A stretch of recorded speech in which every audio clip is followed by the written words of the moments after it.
Ali Imran 19 dan 85 itu harga mati sudah. Nggak boleh pindah-pindah agama dan tidak boleh murtad, tetaplah fitrahnya berdinul Islam. Afa ghairu dinilai yabghun walau aslama man fis samawati wal ardi ta'an wa qarhan wa ilaihi yurja'un. Baik, dari triteisme itu turun lagi menjadi biteisme. Tuhan itu dua. Tadi yang dibaca oleh ayat surat 16 ayat 51. Coba ulang lagi.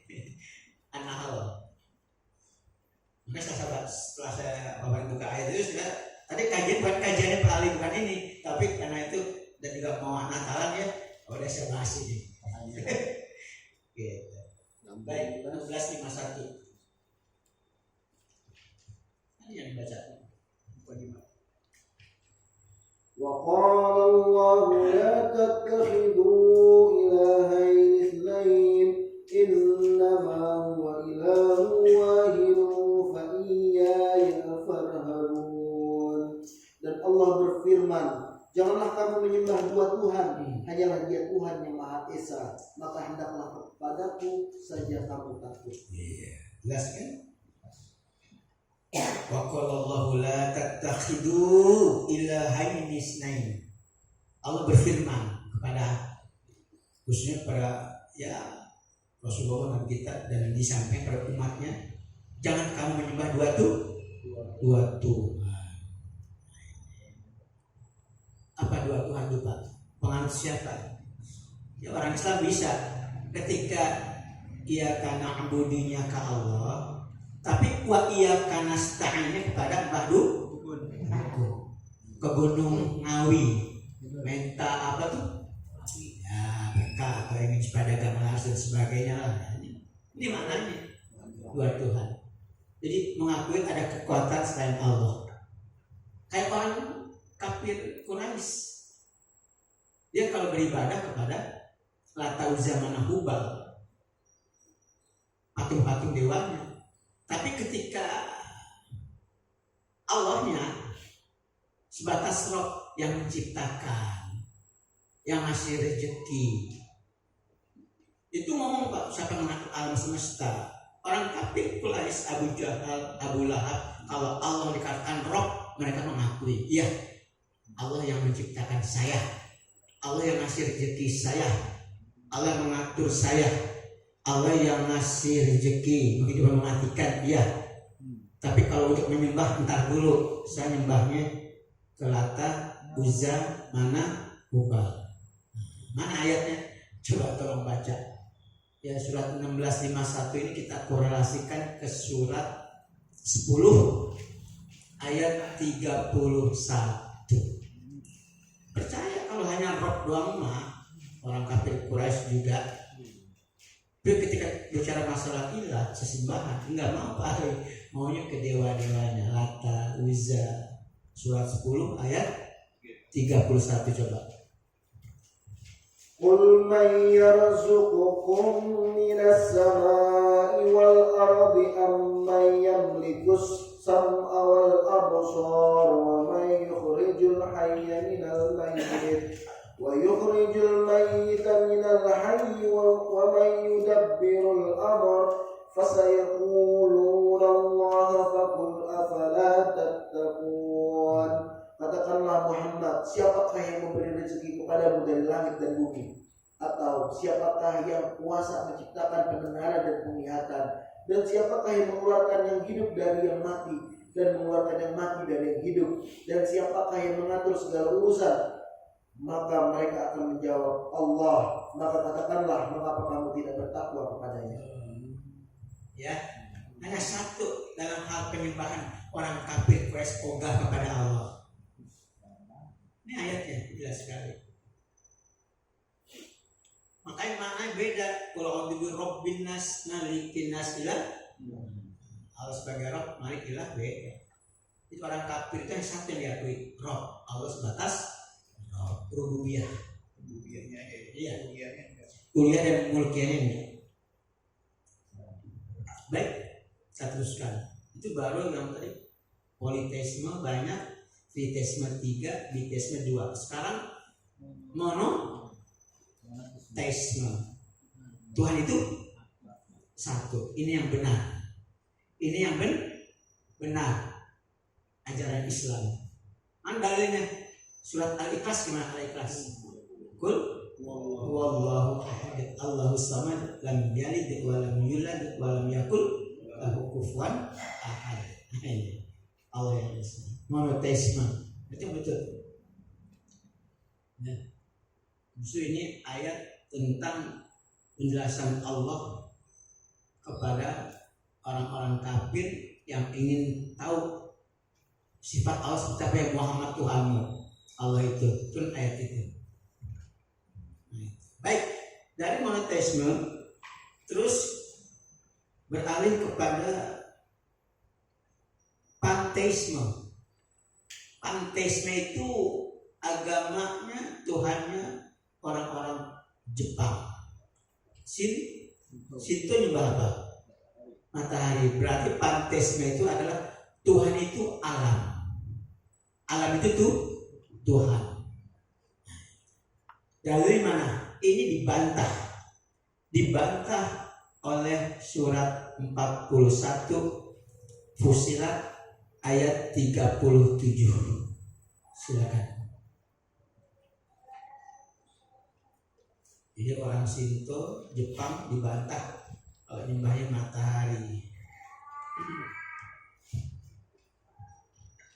Wa min ayatihil lailu wan naharu wasyamsu wal qamar la tasjudu lisyamsi wala lil qamari wasjudu lillahi alladhi khalaqahun wal lillahi alladhi khalaqahunna in kuntum iyyahu ta'budun.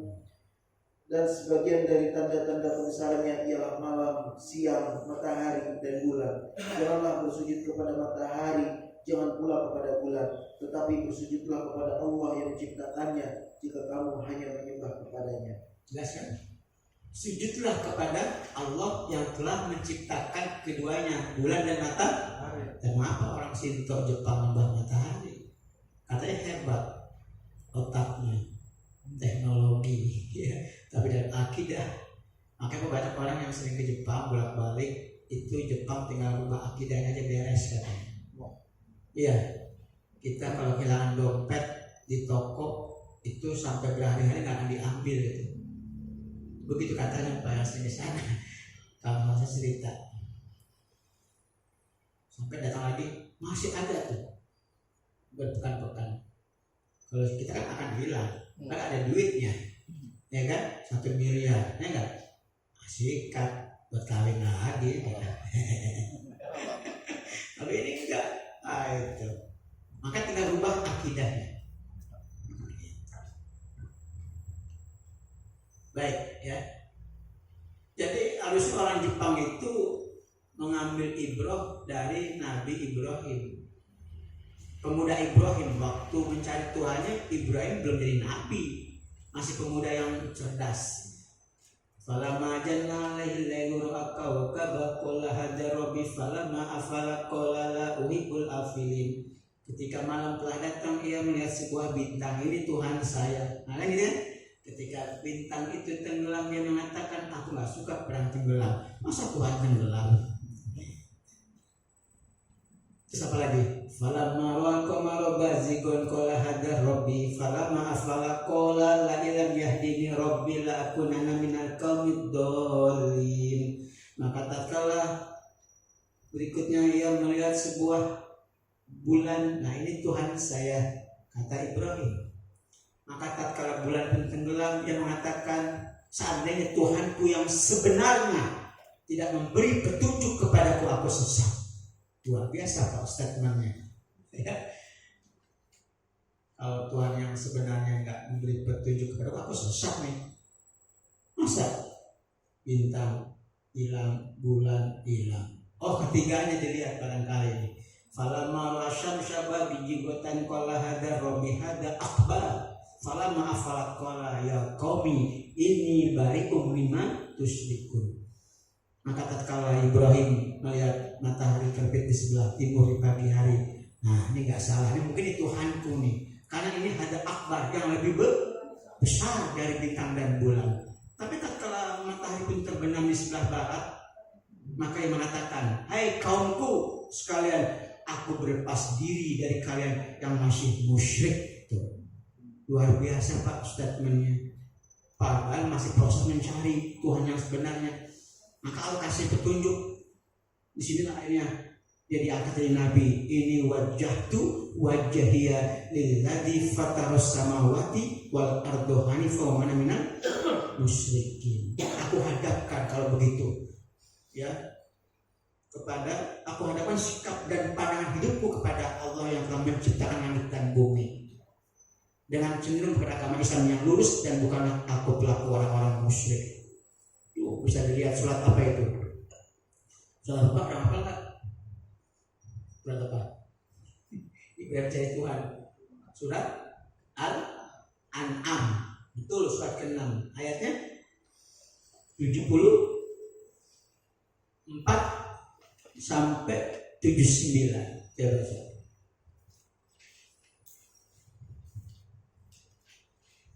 Nah, 74 sampai 79. Wa idh qala Ibrahim li abihi azara atattakhidhu asnaman aliha inni araka wa qaumaka fi dhalalin mubin wa kadzalika nuri Ibrahim malakutas samawati wal ardi wa liyakuna minal mukminin falamma janna alayhi al-laylu ra'a kawkaban قال هذا ربي فلما أفل قال لا أحب الآفلين فلما رأى القمر بازغا قال هذا ربي فلما أفل قال لئن لم يهدني ربي لأكونن من القوم الضالين فلما رأى الشمس بازغة قال هذا فلما أفلت قال يا قوم إني بريء مما تشركون إني وجهت وجهي للذي فطر السماوات والأرض حنيفا وما أنا من المشركين. Dan ingatlah ketika Ibrahim berkata kepada ayahnya Azar, pantaskah engkau menjadikan berhala-berhala itu sebagai Tuhan? Sesungguhnya aku melihat engkau dan kaummu dalam kesesatan yang nyata. Dan demikianlah kami memperlihatkan kepada Ibrahim kekuasaan kami yang terdapat di langit dan di bumi, dan agar dia termasuk orang-orang yang yakin. Ketika malam telah menjadi gelap, dia Ibrahim melihat sebuah bintang, lalu dia berkata, inilah Tuhanku. Maka ketika bintang itu terbenam, dia berkata, aku tidak suka kepada yang terbenam. Lalu ketika dia melihat bulan terbit, dia berkata, inilah Tuhanku. Tetapi ketika bulan itu terbenam, dia berkata, sungguh jika Tuhanku tidak memberi petunjuk kepadaku, pastilah aku termasuk orang-orang yang sesat. Kemudian ketika dia melihat matahari terbit, dia berkata, inilah Tuhanku, ini lebih besar. Tetapi ketika matahari terbenam, dia berkata, wahai kaumku, sungguh aku berlepas diri dari apa yang kamu persekutukan. Aku hadapkan wajahku kepada Allah yang menciptakan langit dan bumi dengan penuh kepasrahan mengikuti agama yang benar, dan aku bukanlah termasuk orang-orang yang musyrik. Jelas kan ayatnya? Jadi ini luar biasa. Ibrahim itu pemuda yang sangat cerdas, hanif. Dia tidak stagnan menyembah bintang, kemudian bulan dan matahari, terus mencari, karena semua hilang terbenam. Maka kuala statement ma'rifatnya kepada Allah. Ini wajah itu tadi, wajah yang jadi fatarus samawati wal arda hanifan wa ma ana minal musyrikin. Jadi Pak, kalau disebut filsuf, orang yang mencari kebenaran pertama siapa sih? Itu Nabi Ibrahim ketika mencari Rabb-nya, Tuhannya. Baik, dari panteisme turun lagi, terus berikutnya menjadi materialisme. Tuhan itu adalah benda yang sifatnya kesenangan, materai. materi, matre. Makanya kan ada sebutan cewek matre, itu kan sifatnya kebendaan yang menyenangkan. Nah baik, ini pun banyak yang menyembah matre. Itu mewakili Pak, jabatan, kedudukan, itu materi. Sama tulisannya beda pencapainya ya. Gitu. Nah itu Pak. Jadi itu materialisme. Tuhan itu adalah kebendaan. Ya. Makanya orang-orang materialisme dia mengatakan materialisme adalah musuh agama yang tidak bisa didamaikan sama sekali. Tidak ada tempat bagi Tuhan di alam ini. Yang ada hanyalah benda-benda yang bergerak. Sampai begitunya Pak. Maka orang materialisme menyimpulkan bahwa karena Tuhan itu goib, berarti Tuhan tidak ada. Dia pengen yang jelas-jelas saja, yang konkret. Gitu. Nah betul. Kalau kita mengelamar atau pendekatan approach sama wanita karena modal dengkul, dia modal dengkul dan urat gitu. Gitu, tukang becak kan. Dengkul dan urat. Nah itu ya kan. Mana modalnya? Ada ceweknya mana? Pacul. Masa. Nah itu. Jadi seperti itu Pak. Ini dibantah oleh apa? Tuh di juz amma kumut takasur. Baca. Surat berapa? 102 rasanya ya. Alhaakumut takatsur hatta zurtumul maqabir kalla sawfa ta'lamuna thumma kalla sawfa ta'lamun kalla law ta'lamuna ilmal yaqin latarawunnal jahim thumma latarawunnaha 'ainal yaqin thumma latus'alunna yawma idzin 'anil na'im. Bermegah-megah telah melalaikan kamu sampai kamu masuk ke dalam kubur. Sekali-kali tidak kelak kamu akan mengetahui akibat perbuatanmu itu. Kemudian sekali-kali tidak kelak kamu akan mengetahui. Sekali-kali tidak sekiranya kamu mengetahui dengan pasti. Niscaya kamu benar-benar akan melihat neraka jahim. Kemudian kamu benar-benar akan melihatnya dengan mata kepala sendiri. Kemudian kamu benar-benar akan ditanya pada hari itu tentang kenikmatan yang megah di dunia itu. Dibantah. Jangan begitu kamu tuh ya, sadar diri. Jangan lupa Allah karena banyaknya harta, banyaknya anak, sibuk dengan jabatan, kedudukan, pangkat. Manusia boleh dikasih pangkat aja, kedudukan, ngomong di parang ngawur ya kali ya. Betul, nggak salah. Banci sekarang banci.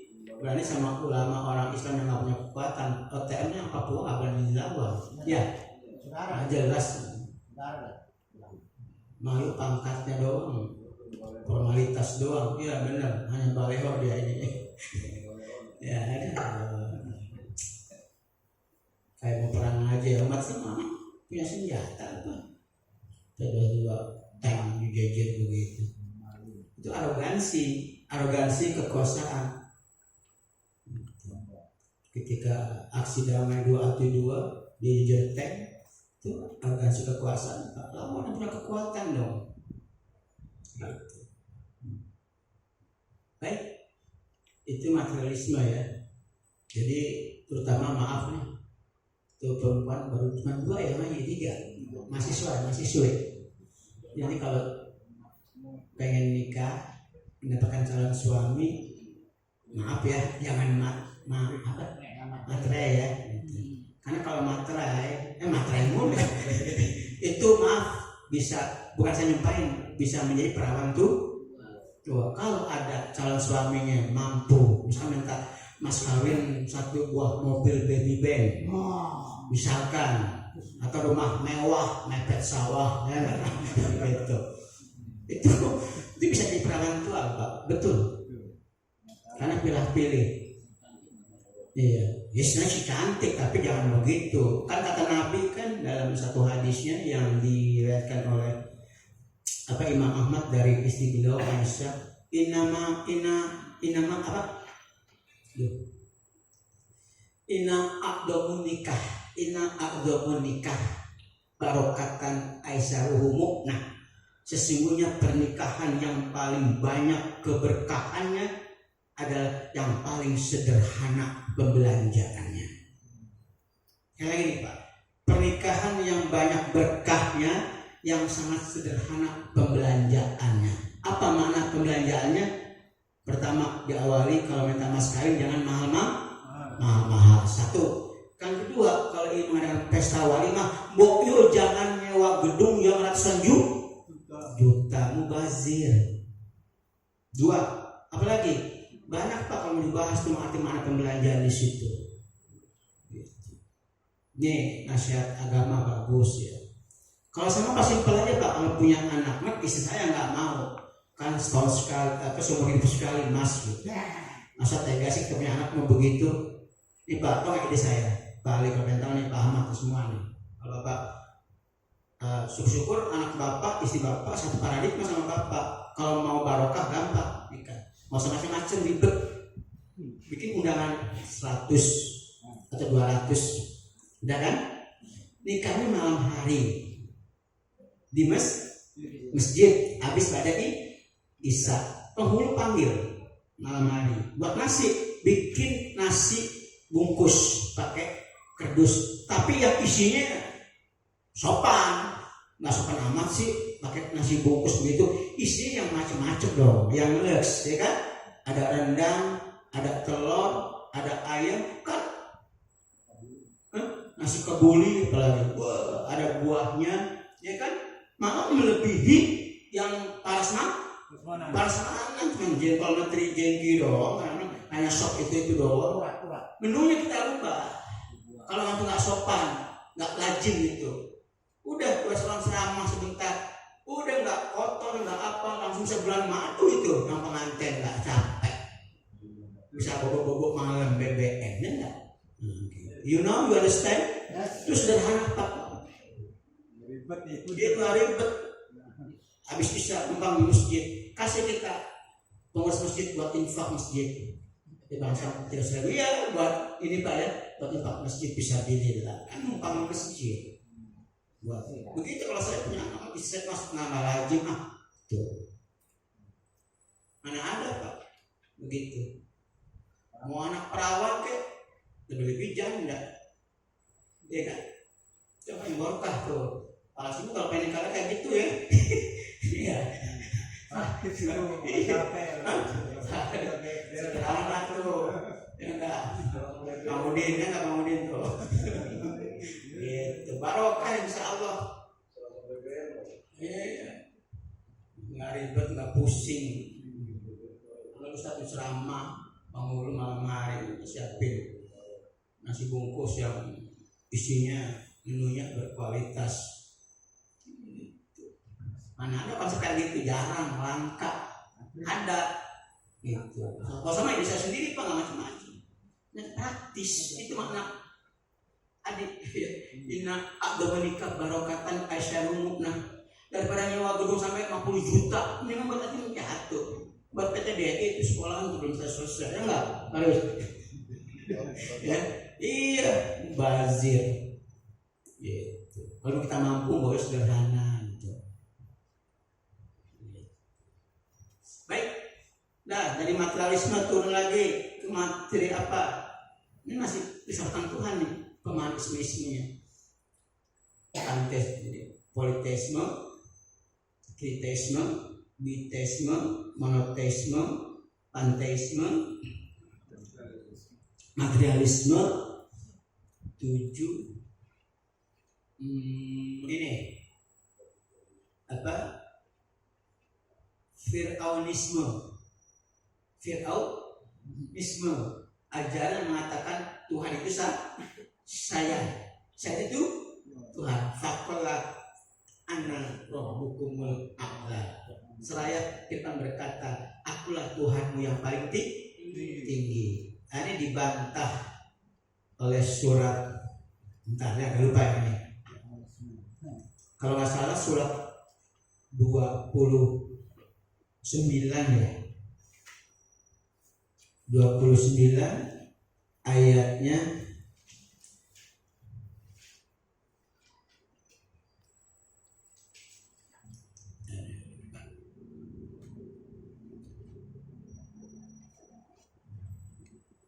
salah. Coba surat 21 Al-Anbiya ayatnya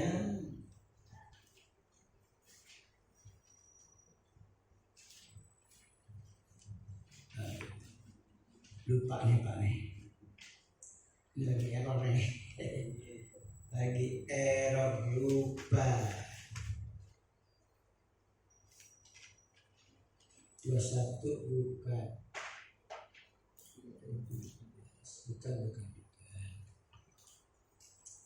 Salah, mungkin 29 tadi karena saya belum niatnya belum jeli.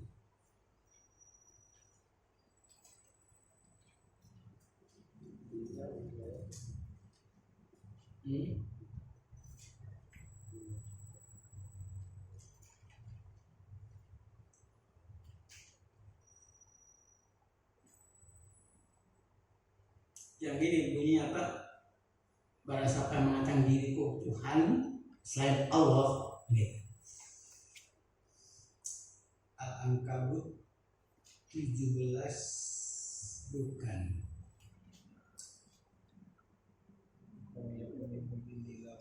Al-Ankabut ayat 25-nya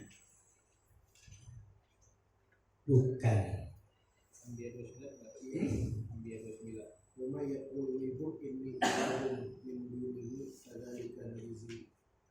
Apa itu artinya? Surat apa?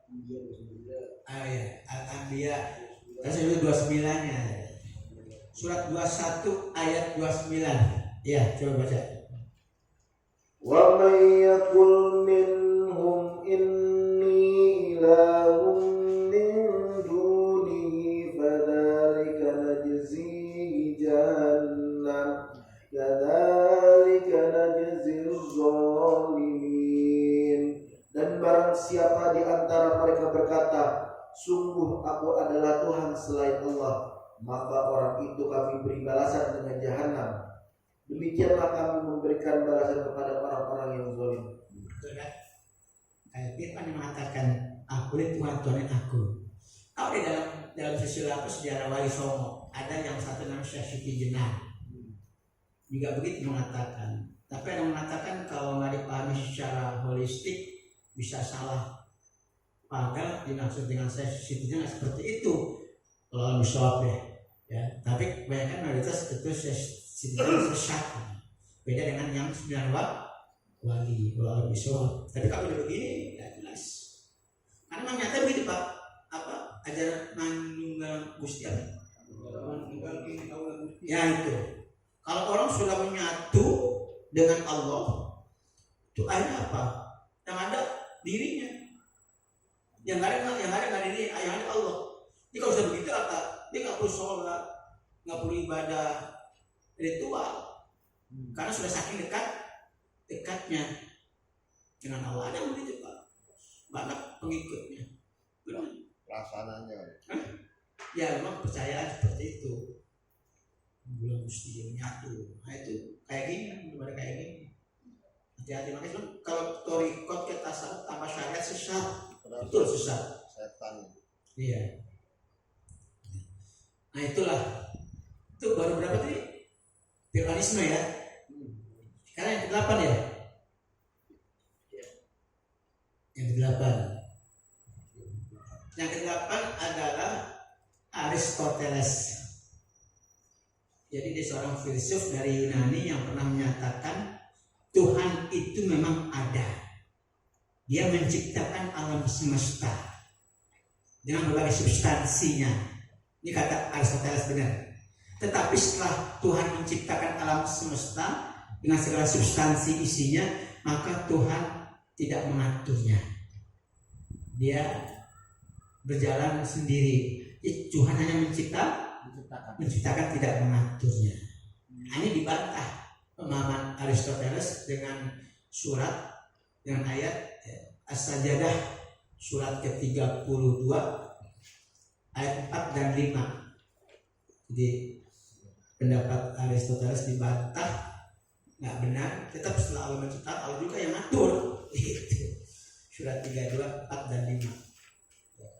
Allahul ladzi khalaqas samawati wal arda wa ma bainahuma fi sittati ayyamin thumma istawa 'alal 'arsy ma lakum min dunihi min waliyyin wa la syafi' afala tatadhakkarun yudabbirul amra minas samaa'i ilal ardi thumma ya'ruju ilayhi fi yawmin kana miqdaruhu alfa sanatin mimma ta'udun. Allah yang menciptakan langit dan bumi dan apa yang ada di antara keduanya dalam 6 masa. Kemudian dia bersemayam di atas arsy. Bagimu tidak ada seorang pun penolong maupun pemberi syafaat selain dia. Maka apakah kamu tidak memperhatikan?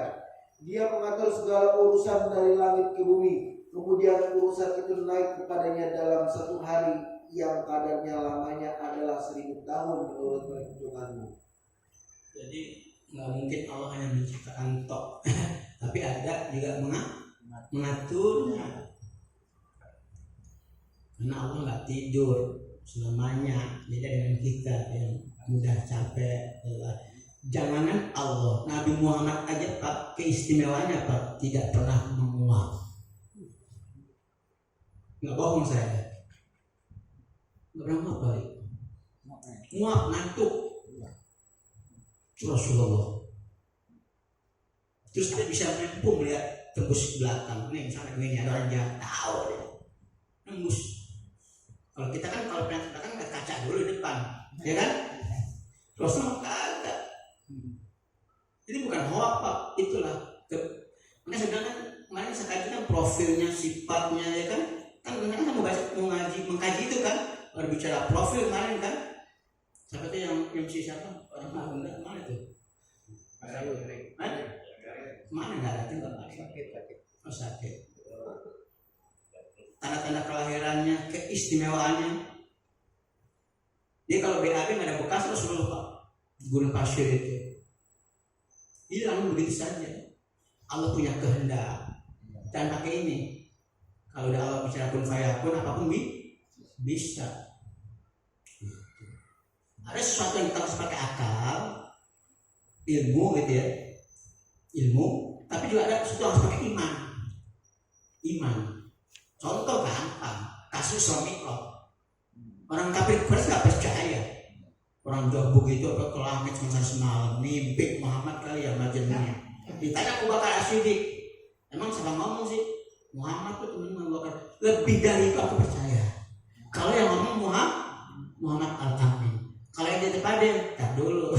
Ada dibalik Abu Bakar tuh orang kafir Quraisy. Kenapa? Kacamata iman yang berbicara Abu Bakar Siddiq, bukan ilmu, bukan akal, nggak mampu akal. Kecuali masalah yang nyata, yang perlu keilmuan, belajar sholat yang baik bagaimana, wudhu yang baik bagaimana, pakai ilmu. Solu kama ra'aitumuni usoli, pakai ilmu. Tapi kalau nggak di iman, maka surga tuh pakai iman Pak, jangan pakai akal, nggak mampu. Itu bedanya. Orang kita aja kalau kentut masa logikanya pantat kan dirasain Pak ya, kok mukanya itu aja yang logika pakai ilmu ngapain buat nggak bakal ketemu itu imani, ya kan? Mau Rasul begitu tapi ya bakal ya wudhu dibasuh wajibnya Al-Maidah ayat 6, sunahnya ada di hadis tambahin gitu. Pakai ilmu. Kalau ibadah tuh puasa yang baik bagaimana, baca Quran yang baik bagaimana, adabnya, pakai ilmu. Tapi kalau saya bicara dimensi Allah kun fayakunnya, Rasulullah menjalankan Isra Mi'raj, surga, neraka, iman Pak. You understand? Alhamdulillah. Ya barangkali itu Pak Faris yang bisa saya sampaikan karena saya mau pulang, masih ada tukang di sana kasih kelas. Nah, saya mau pulang. Ya saya minum. Ya. Tukang ada di sana di saya. Tukang di sini. Ya, 6 orang. Udah 8 malam 9 malam ini. Jazakallah, semoga bermanfaat. Assalamualaikum warahmatullahi wabarakatuh. Alhamdulillahirobbilalamin. Baru saja kita sama-sama mendengarkan pemaparan dari Al Ustadz Dr. Andes Arif Fadilah mengenai sejarah Tuhan. Tapi tidak ada sejarah Allah, karena Allah adalah pencipta dan mengatur alam semesta. Nah, kita masuk ke acara berikutnya. Apakah ada yang ingin bertanya mengenai apa yang telah dijelaskan? Insya Allah jelas. Insya Allah jelas, sangat jelas apa yang sudah dijelaskan. Mungkin ada yang ingin bertanya mengenai fenomena-fenomena yang dilihat atau di berita atau di lingkungan, atau kita cukupkan jika tidak ada yang bertanya. Ayo. Ada nggak? Baik, kalau memang tidak ada yang bertanya, mari sama-sama kita tutup kajian Ta'lim Al-Aqobah pada kesempatan malam hari ini dengan membaca Kafaratul Majlis, dengan membaca hamdalah. Alhamdulillah. Subhanaka